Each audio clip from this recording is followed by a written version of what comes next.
Singgah singgah kala singgah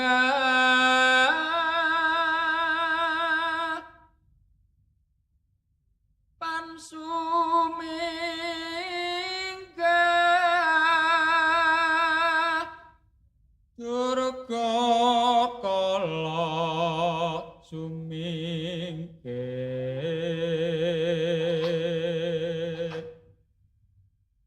sing sirah sing suku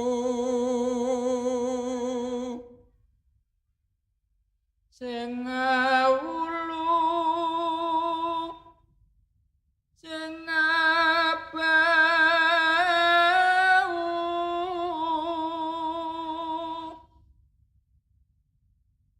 sing tenggak kalawan buntut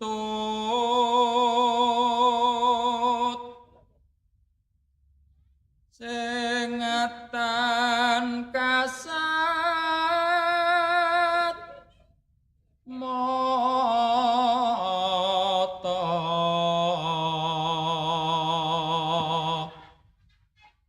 mulia ing asal neki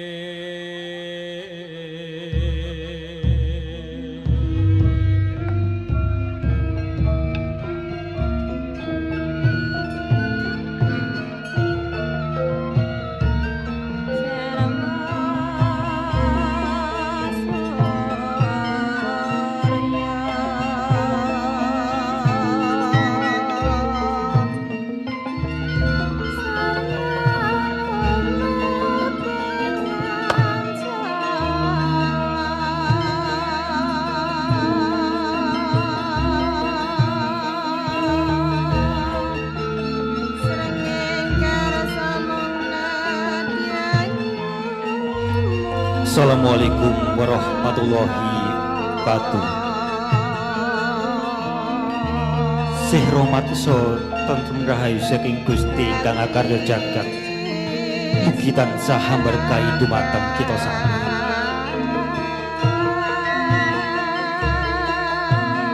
Bapak so ibu ingkang dadi trumatan, semoga sami muji syukur wonten ngarsanipun Gusti ingkang Maha Kuwasa.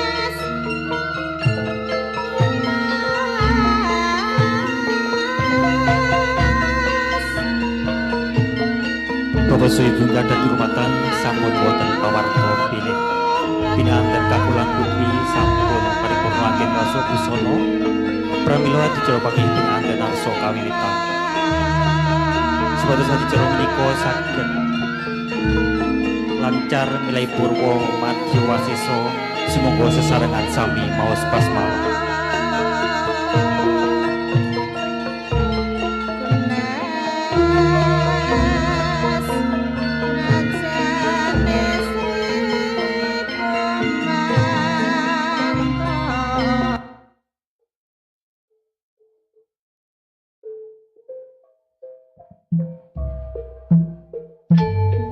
Suhrep Rata Pitana anggen negari pundhita ingkang eka adi dasa purwa.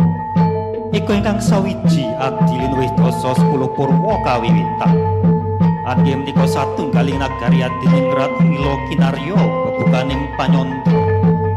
Dasar negari ingkang kebak rupen maneka warna satemahan dadosaken adi miwah sripening panduduk. Sadaya kala mratandani pirsaka langkung ageng bombong begaipun ingkang angrenggane wis moha manggukarya.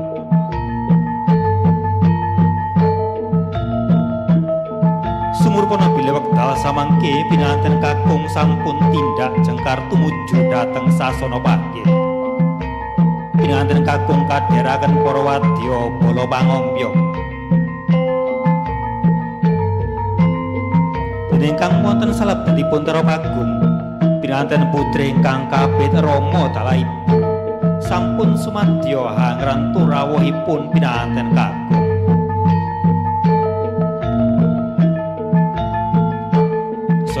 So caket pinanten kakung hanyekati sasana panggih. Déning kang wonten sangajengipun pinanten wonten Jejaka kalih sarta kenyau kalih ingkang hangasta Sekar Mayang Sagembaran. Sekar Mayang ugi kasebat Kalpataru Dewa Daru Yajaya Daru. Kalpa kang ateges langgeng daru cahyane wahyu. Ing pangajap mugi-mugi pinanten kadunungan wahyune jodho salami-laminipun. Sekar Mayang ugi minangka sasmita sinandhi bilih pinanten kakung lan putri tasih kenya lan jejaka.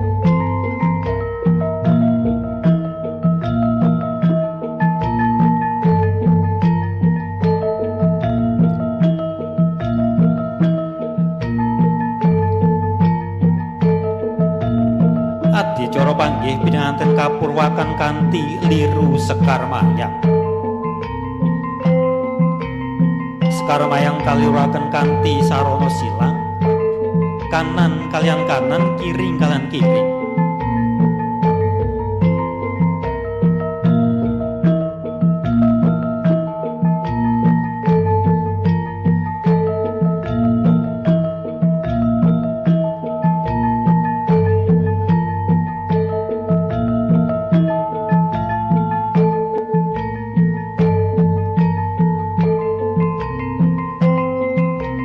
Sekar Mayang sampun kaliraken sigra jumangkari sang pinanten kakung hanyekati pinanten putri.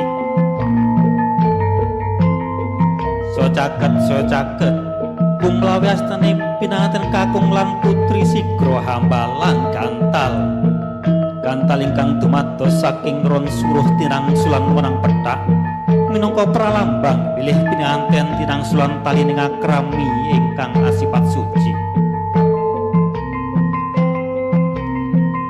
Sasampunipun sami hambalang gantal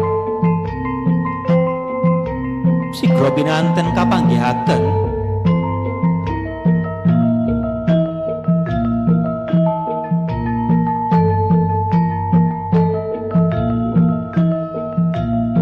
sasampunipun pinanten sapi kapanggihaken Bagus Muhammad Fanif Aryo ngadani adicara miji dadi sigra nimasayo naim lenggah jejengku wonten sangajengipun pinanten kakung hamratitisaken adicara miji dadi sakala kana ngatiga kinapaing padha pecah sanalika pecahing tigan minangka panyuwuning Gusti mugi enggal antuk talining brayat mugi enggal antuk wiji sejati ingkang saged hanerusaken sejarah silsilahipun kulawarga. Ugi minangka prastanipun kakung anggen sagah dados bapa putra ing tembe lan sagah dados pangayomanipun kulawarga kanthi asming penggalih nimasaya naim hamiji ampenipun ingkang kakung tondo bekti marang guru lagi. Sasampunipun hamiji ampen kakung sang pinanten kakung hanjunjung derajat dumateng kang garwa.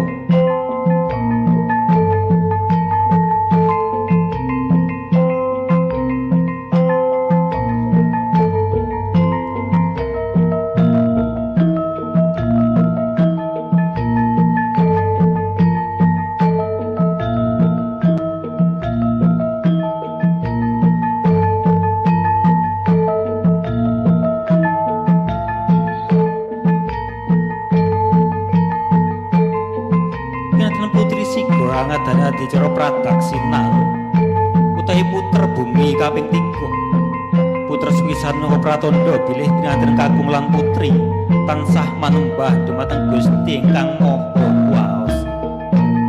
Dene putra kapindho mratandani bilih pinanten kakung lan putri tansah ngabekti dumateng tiyang sepah lan para sepahipun.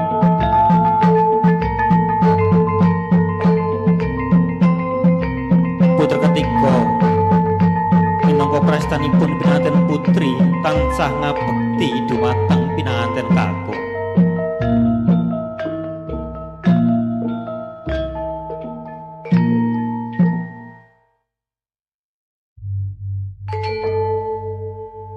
Pinanten kakung lan putri sami jejer sumanding. Sigra bapa mislan telah Ibu Royani paring unjukan toya wening dumateng pinanten sarimpit garwa.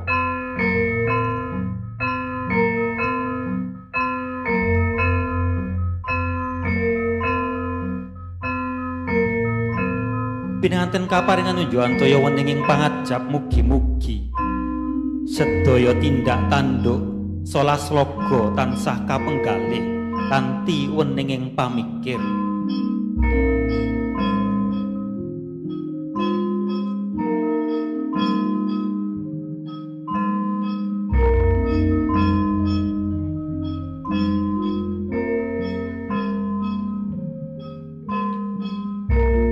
Paripurna Rama lan Ibu paring unjukan toya wening dumateng pinanten sarimpit garwa.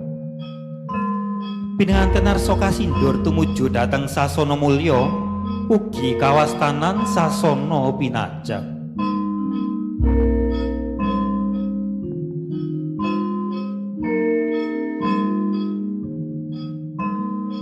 Keparenga bapa ing ngarsanipun pinanten dene Kanjeng Ibu wonten wingkingipun.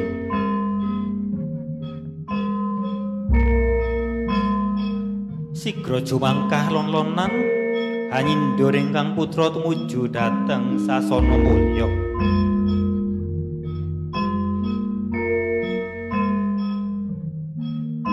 Sindur binayu ngumuwedi bilih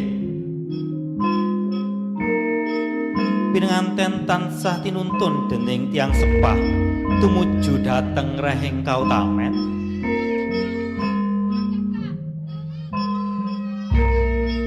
Pinayuaning budi rahayu wani marang bebender wedi marang kanistan. Sindur ingkang werni seta lan rekta minangka pralambang dumadining ngaurip. Werni seta saking Kanjeng Rama, rekta saking Kanjeng Ibu.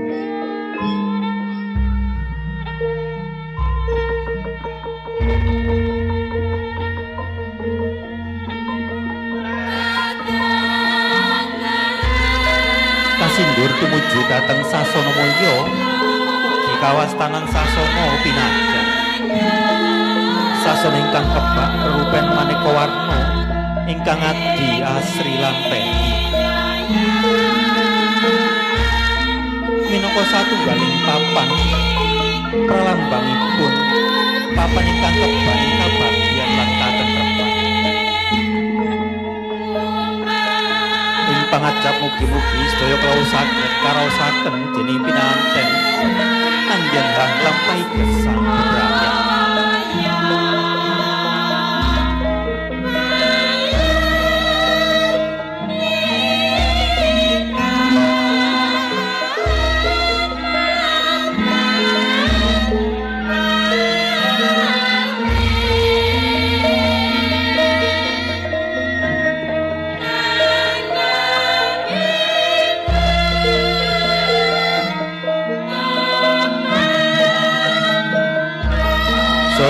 So caket tumuju ing sasana mulya.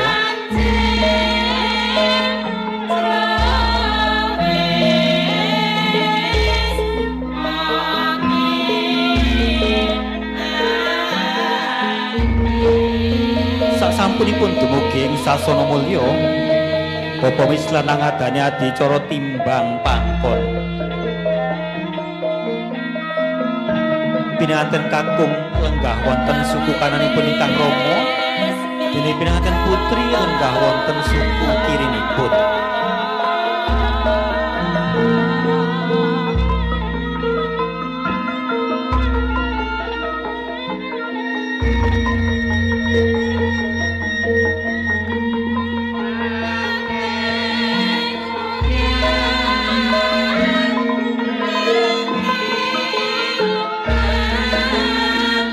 Kepareng dumateng pun Bapa Mislan lenggah wonten kursi ingkang sampun kacumawisaken.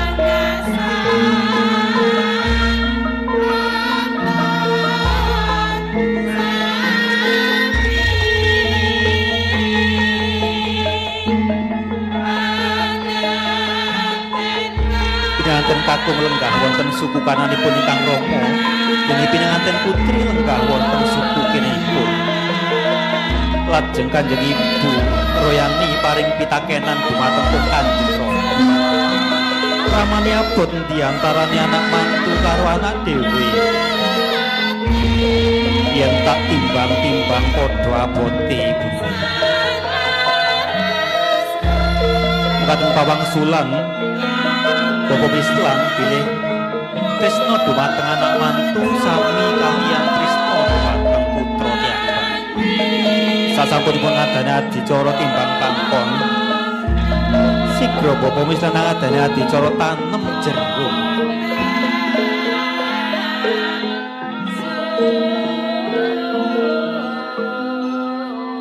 Tanem jeruk ratandani bilih tiang sepah sampun nyarujuki lan paring papan panggonan ingkang sae dumateng pinanganten sarimbit garwa. Kanthi mangucap bismillahirrahmanirrahim kene-kene nggih jeneng sira ndak papanake kene muga-muga antuk kabagyan lan katentreman selawase ya nggih. Pinanganten kakung lan putri sampun lenggah jejer sumanding. Sigra pinanganten arsa ngadani adicara kacar kucur.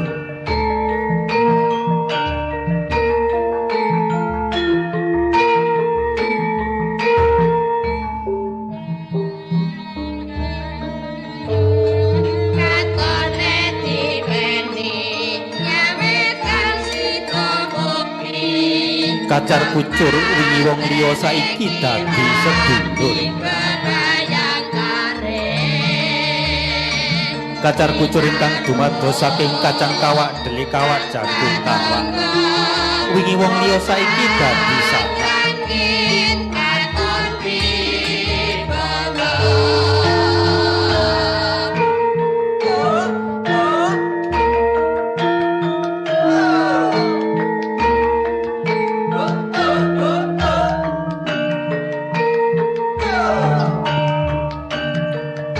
Kacar kucur menawa pratandha bilih pinanganten kakung hanya kapi sedaya kabetanipun pinanganten putri lan kabetanipun keluarga.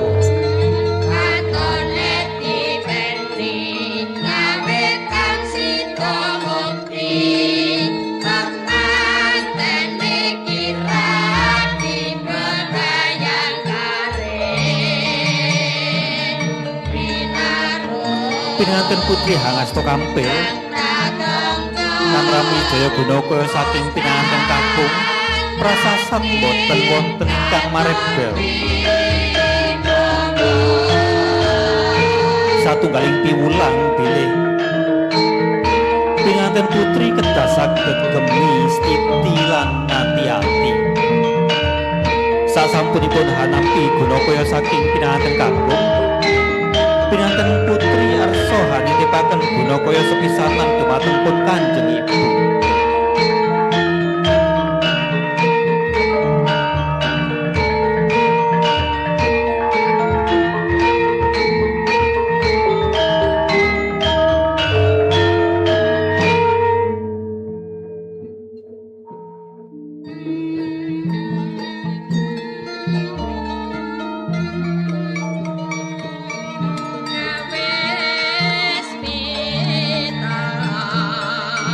Pinanganten putri ingkang kadheraken pinanganten kakung saha ngarsanipun Kanjeng Ibu Royani dalah Bapa Mislan hanitipaken Gunakaya sepisanan lan nyuwun wewarah menapa ginanipun Gunakaya sepisanan kala wau.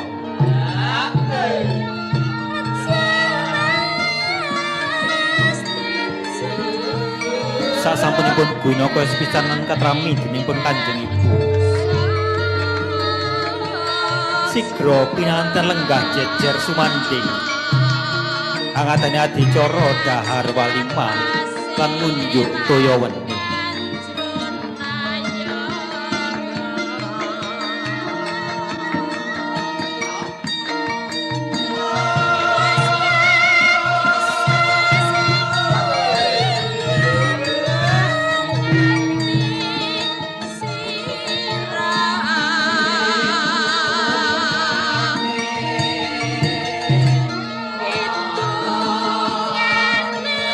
Pagrayu telah pager bagus paring pisungsung dumateng pinanganten sarimpit karwa.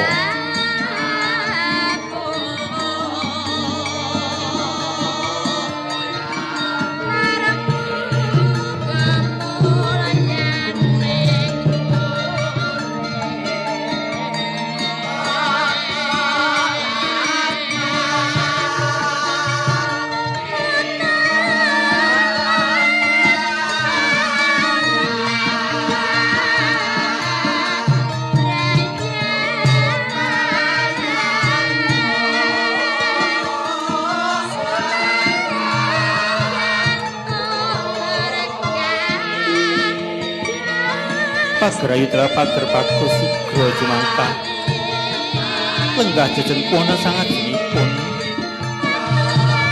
risang pinanten.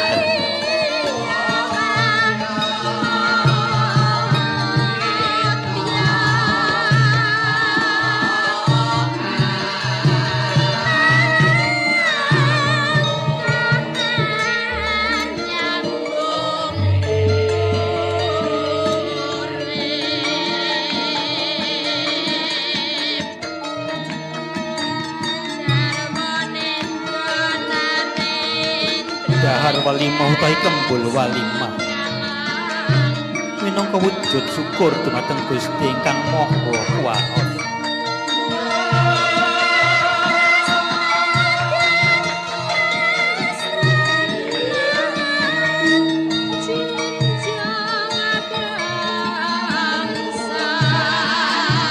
Pinanganten kakung paring dulangan dumateng pun pinanganten putri.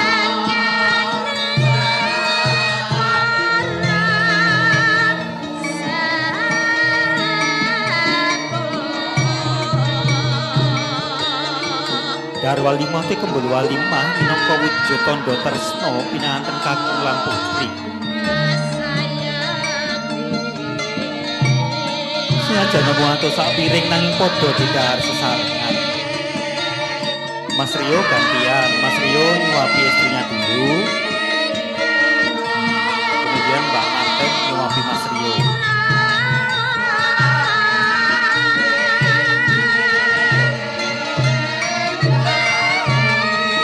Pelan-pelan Mas Rio.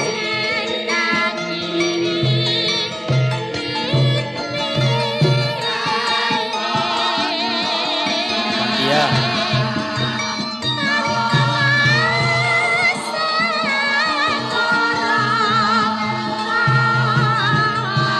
Dahar walimah ing pangajap mugi-mugi sekoling kurmaso ing sanubari saged nambahi kegiatan jiwa lan raga pinanganten sarimpit karwa. Kalajengaken adicara ngunjuk toya weni.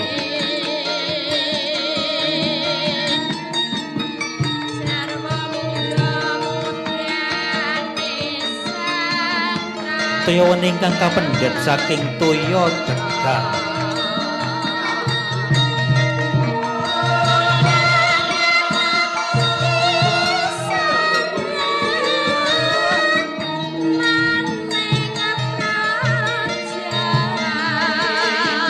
Mugi-mugi kanthi ngunjuk toya degang saged hanantremaken jiwa lan raga pinanganten sarimpit karwa.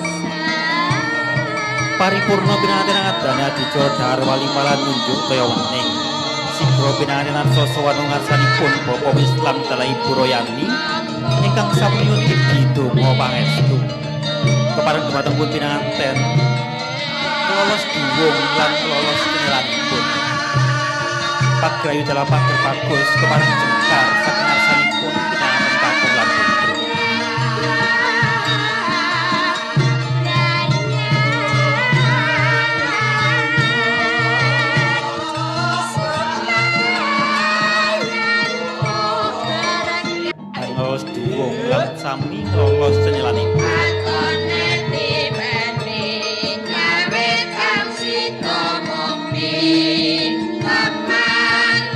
pemislan kala Ibu Yorani kepareng lenggah wonten kursi ingkang sampun kajeng mawisaken.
Kanjeng Ibu, kula Naim sowan wonten ngarsa paduka nyuwun donga pangestu Kanjeng Ibu.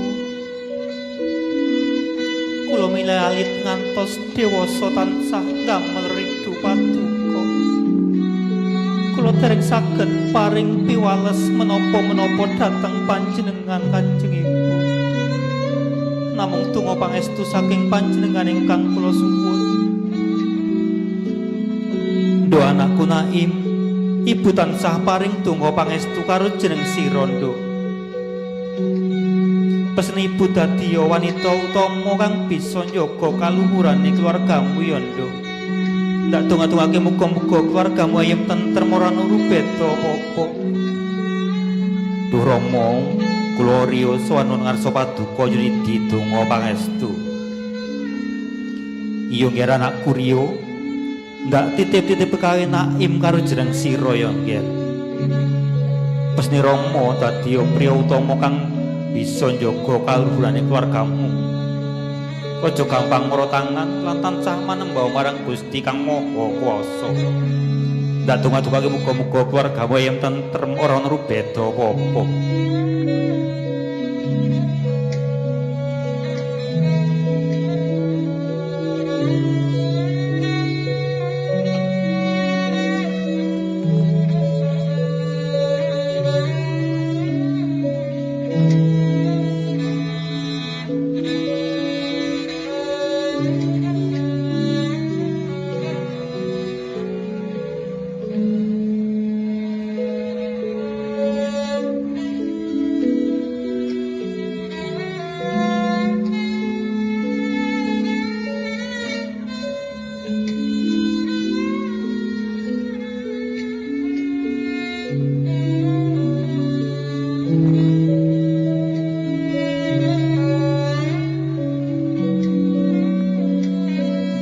Mbak Naim sungkem ke Bapak, ditukar Mas. Mbak Naim sungkem ke Bapak dituk lagi.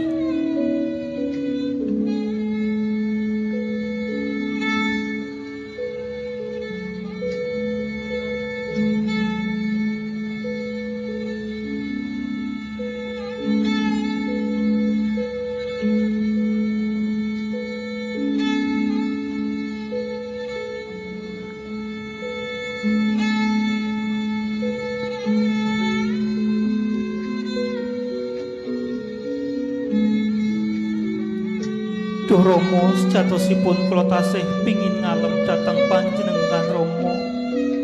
Nanging wekdal samangke kula sampun kawengku dening Kang Mas Riyo. Namung donga pangestu saking panjenengan ingkang kula suwun Rama. Duh anakku Naim, kaya-kaya sih wingi sore jeneng Rama tansah paring donga pangestu lan ndak donga-dongake keluargamu ayem tentrem ora rubeda apa-apa ya, Nduk. Duh Kanjeng Ibu, kula riyo sowan ngarsa paduka nyuwun donga pangestu Kanjeng Ibu. Iya nggih anakku riyo, ndak titip-titipake Naim karo jeneng sira ya nggih. Ndak donga-dongake muga-muga keluargamu ayem tentrem ora ana rubeda apa-apa.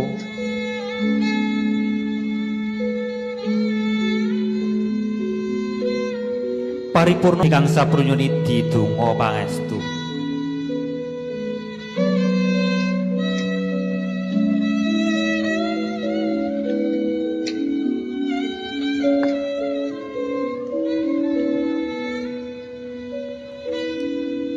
Acara sungkeman sudah selesai. Kami persilakan untuk pengantin memakai sandal dan memasang kerisnya. Dan sebelum acara selanjutnya akan diadakan foto dulu dengan orang tua.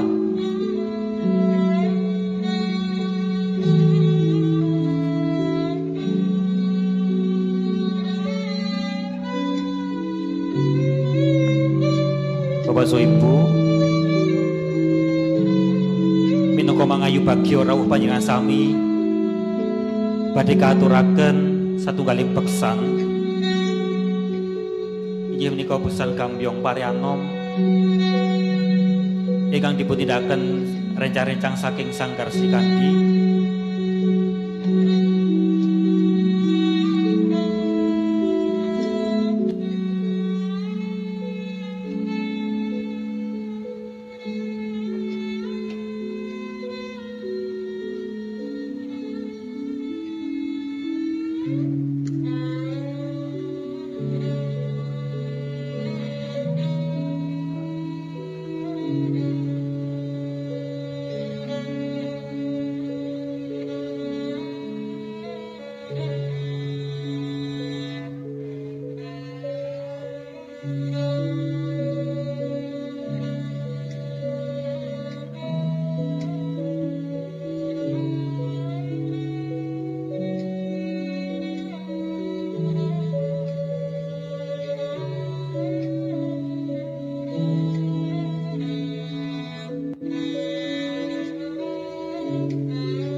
Nggih, matur nuwun.